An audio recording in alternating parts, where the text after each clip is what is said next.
democracia mantendo a liberdade, quer dizer, a democracia republicana, a democracia constitucional, a democracia com check and balance. Não basta, não é a democracia plebiscitária essa, onde a maioria pode tudo.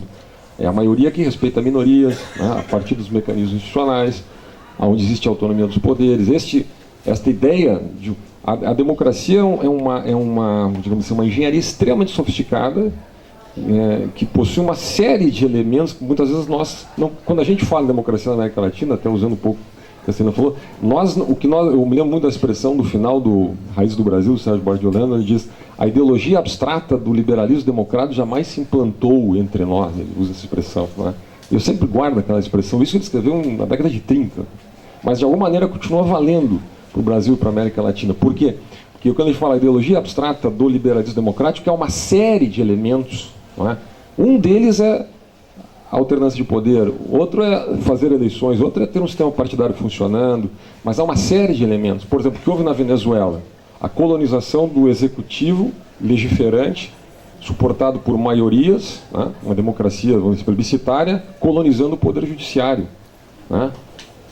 Aposentando juízes, todo mundo sabe mais ou menos o que aconteceu na Venezuela. Quer dizer, então essa colonização onde os poderes perdem autonomia, onde a Assembleia Nacional é inteiramente subordinada ao Executivo, onde o Judiciário perde a sua autonomia, a sua força, bom, aí você pode dizer ainda que há um elemento de democracia nisso, mas de fato não existe mais a República, não existe mais check and balance.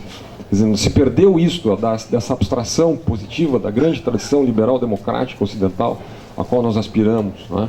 Então, dizendo isso, eu quero dizer assim, de fato o balanço é positivo, mas ele é um balanço que nos dá é um balanço com sinal amarelo, Celina, é isso que eu diria. É um balanço com sinal amarelo na América Latina, porque existe de fato uma tradição que se criou a partir dos anos 80, 90, logo no processo de abertura, né, democrática da América Latina, e que evidentemente teve seu núcleo na Venezuela, que é o chamado bolivarianismo.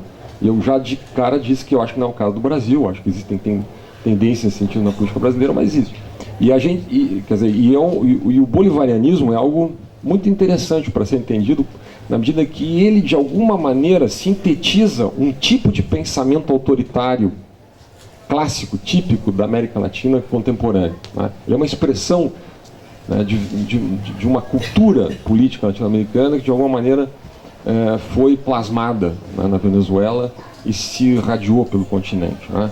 Me parece que a questão central do bolivarianismo é exatamente ele funciona como uma antípoda desta ideia do Sérgio Buarque da afirmação, da possibilidade da afirmação de uma democracia, de uma tradição liberal democrática. Você tem dois polos muito claros aí, né? Nós estamos numa espécie de transição de imaginários. Da minha geração, que estudou sociologia, história e política nos anos 80, nós aprendemos a pensar a América Latina a partir do Eduardo Galeano, ou a partir muito da tradição marxista, né? Onde a grande questão da América Latina era um conflito de classe, elite e povo, né? Essa era a matriz da exclusão, né? E tinha toda né, a teoria do imperialismo, a teoria da dependência. Então, isso dominava de alguma maneira a academia latino-americana, a academia brasileira, né? Qual é a transição que nós vivemos hoje? Qual é a grande tensão, na minha opinião, que define a política latino-americana? É esta tensão entre eu vou usar aqui genericamente esta propensão bolivariana de um lado e a propensão da afirmação desta ideologia abstrata do liberalismo democrático.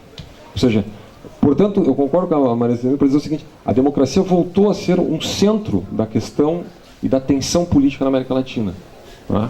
E, na minha opinião, isto está muito longe de ter a ver com esquerda e direita, que era outra matriz na qual nós fomos criados, onde havia de um lado elite de direita, não sei o que. Esta matriz, eu há muito tempo sou incomodado com essa, porque eu acho que isso não define mais nada na América Latina. A tensão esquerda e direita não explica mais na América Latina, não explica mais no Brasil. Quem insistir nessa tensão fica falando, parece aquela bicicleta que perdeu a corrente, você pedala, pedala, pedala e não explica mais.